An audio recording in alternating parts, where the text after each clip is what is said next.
D'une analyse à l'autre avec Axel de Tarlé, la semaine noire pour Huawei, le géant chinois des télécoms qui vit très mal la guerre que lui mène personnellement Donald Trump. Bah oui. On a rarement vu un président, notamment américain, attaquer une firme, quoi. Avec autant de succès, parce que Huawei est lâché de toutes parts. Il vient d'être lâché par ses fournisseurs. On apprend que Panasonic et Toshiba viennent d'annoncer qu'ils ne livreraient plus de pièces à Huawei. Pas question de prendre le risque de se fâcher avec Donald Trump, maintenant que Huawei est sur une liste noire. Mais Huawei est aussi lâché par ses clients. On parle quand même du numéro 2 mondial des appareils, là. Eh bien, les opérateurs télécoms en Grande-Bretagne et au Japon ne proposeront plus de téléphones Huawei, qui, c'est vrai, bientôt, Huawei, ils n'auront plus, vous savez, ces applications Google, telles que Gmail ou YouTube. C'est quand même très embarrassant pour les clients. Donc, en l'espace de 4 jours, Huawei, qui est un géant des télécoms, est à terre. Voilà.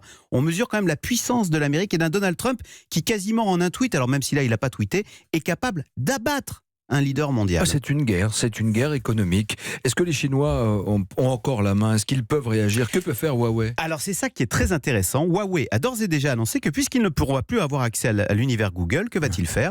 Eh bien, il va construire et développer son propre système d'exploitation. D'ailleurs, il est déjà en développement. Simplement, cette affaire va accélérer les choses. Et vous voyez, finalement, Donald Trump n'est-il pas en train d'accélérer l'émergence en Chine de redoutables concurrents? Pourquoi c'est intéressant? Parce que cette histoire qui arrive aux Chinois, ça nous est arrivé à nous les Européens au début des années 70, alors pas dans les télécoms, mais dans l'espace. Petit retour en arrière, au début des années 70, Français et Allemands créent un satellite de télévision qui s'appelle Symphonie et nous demandons à Washington de nous l'envoyer dans l'espace. Les Américains ont refusé ou ils nous ont imposé des conditions jugées humiliantes. Qu'a-t-on fait en Europe? Eh bien c'est là où on a décidé de créer Ariane, la fusée Ariane, qui deviendra par la suite le premier lanceur commercial du monde.